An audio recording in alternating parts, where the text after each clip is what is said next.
بسم اللہ الرحمن الرحیم۔ اسلامی دنیا انفو چینل کے ناظرین کو خلوص بھرا سلام۔ چند سال قبل ایک جماعت مانسہرہ سے آگے ایک چھوٹے سے قصبے میں گئی۔ اس جماعت میں ایک شخص ڈاکٹر نور محمد تھا۔ ان کا بیان ہے کہ مسجد سے باہر ادھر ادھر کافی لوگ فارغ بیٹھے تھے۔ ہم لوگ ان کے پاس گئے اور مسجد میں آنے کی دعوت دی تاکہ وہ تعلیم میں شریک ہو سکیں۔ کچھ لوگ ہمارے ساتھ مسجد میں آنے پر تیار ہو گئے۔ ایک صاحب نے کہا کہ میں نماز کے وقت آؤں گا اور نماز کے بعد عذاب قبر کا ایک واقعہ آپ لوگوں کو سناؤں گا۔ چنانچہ ظہر کی نماز کے بعد یہ شخص ہمارے پاس بیٹھ گیا، اپنا تعارف کروایا کہ وہ ریٹائرڈ فوجی نوجوان تھا۔ اس فوجی کا بیان ہے کہ 1965 کی جنگ میں ایک قبر میں اسلحے کا ایک عارضی ذخیرہ یعنی ایک کیمپ لگایا گیا تھا اور کچھ نوجوان اس کے ساتھ اس ڈیوٹی پر مامور تھے۔ دن کا وقت تھا اور کوئی خاص کام نہیں تھا، چنانچہ اس نے قبرستان میں گھومنا شروع کر دیا۔ اس کا گزر ایک پرانی قبر کے پاس سے ہوا تو یوں محسوس ہوا جیسے قبر کے اندر سے ہڈیاں ٹوٹنے کی آواز آ رہی ہے۔ فوجی جوان نے بتایا کہ میں نے بندوق کے بٹ کے ساتھ قبر کی اینٹیں ہٹائیں تاکہ دیکھے کہ یہ آواز کیسی ہے۔ جیسے جیسے میں مٹی ہٹاتا گیا آواز اور تیز ہوتی گئی اور میری دلچسپی اور خوف میں بہت بڑھتا گیا۔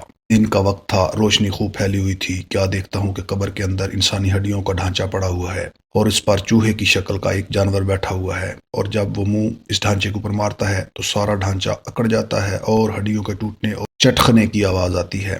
میرے سامنے اس جانور نے 3 مرتبہ اپنا منہ ہڈی پر مارا۔ مجھے بہت ترس آیا کہ یہ جانور اس کو بہت تکلیف پہنچا رہا ہے۔ چنانچہ رائفل سے جب میں نے اس جانور کو مارنے کا ارادہ کیا تو وہ مٹی میں چھپ گیا۔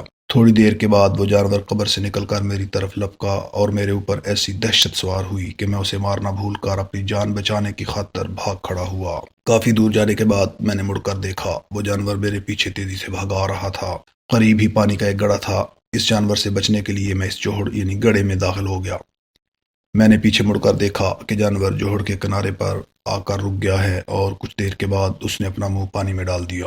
یکدم پانی کھولنے لگا۔ میں بھاگ کر جوہڑ سے نکلا۔ میری ٹانگیں جل رہی تھیں، ٹانگوں کی جلد سرخ ہو چکی تھی اور آبلے پڑ چکے تھے۔ درد کی شدت سے میرا چلنا محال ہو گیا تھا۔ میں نے اپنے ساتھی کو آواز دی تو جب میں نے پیچھے مڑ کر دیکھا تو کچھ نہ تھا بلکہ وہ جانور غائب ہو چکا تھا۔ چنانچہ مجھے ایبٹ آباد کے ہسپتال میں داخل کروا دیا گیا اور پھر وہاں سے راولپنڈی کے بڑے فوجی ہسپتال میں منتقل کر دیا گیا۔ میری ٹانگوں کا گوشت گلنا شروع ہو گیا تھا۔ ہر وقت بدبودار پیپ اور خون رستا رہتا تھا۔